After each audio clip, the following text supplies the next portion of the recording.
بسم الله، اللهم صل وسلم وبارك على سيدنا محمد.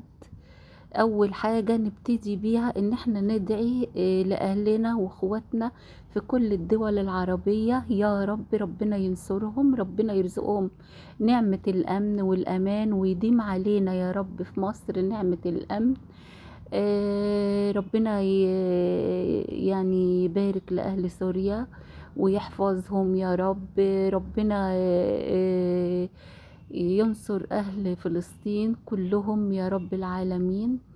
النهاردة بسجل لكم اليوميات بتاعتي ليوم الجمعة.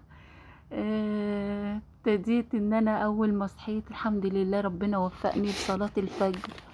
وطبعا انتوا عارفين الواحد لما يبتدي بصلاة الفجر يفضل منشرح الحمد لله رب العالمين، اهم حاجة العبادة.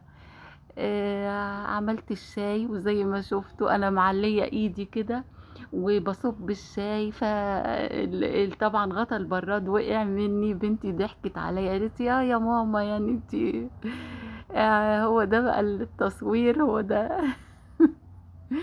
المهم هنا بقى بطحن الفول، عايزة انا يعني ايه، انت عارفين يوم الشتاء بيبقى قصير، فقلت انا اخلص نفسي. الصبح صحيت وانا بفطر بعمل الفول.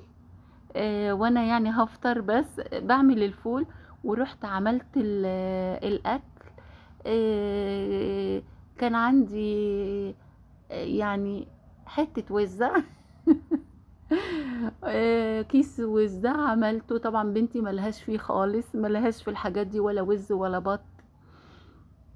وبعدين وعملت معاه حبة رز بطماطم. خلصت وقلت ايه انا ارتاح بقى. آه، على ان يعني ايه على ان يعني الشغل بينتهي، بس هو في الحقيقة ما بينتهيش.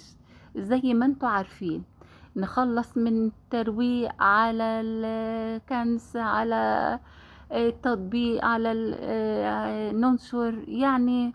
الحمد لله رب العالمين. فالمهم طبعا ان احنا ربنا يدينا الصحة ونشتغل، والحمد لله. يومكم زي الفل يا رب وكل ايام الله.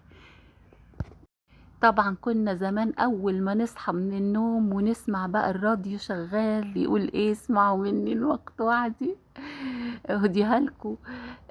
يا ربي وهبت لنا هذه الحياة تتجدد مع مشرق شمسك، وأيقظتنا هذا الصباح على حبك وعبادتك. اللهم فتح لرجائنا رحابك ولدعائنا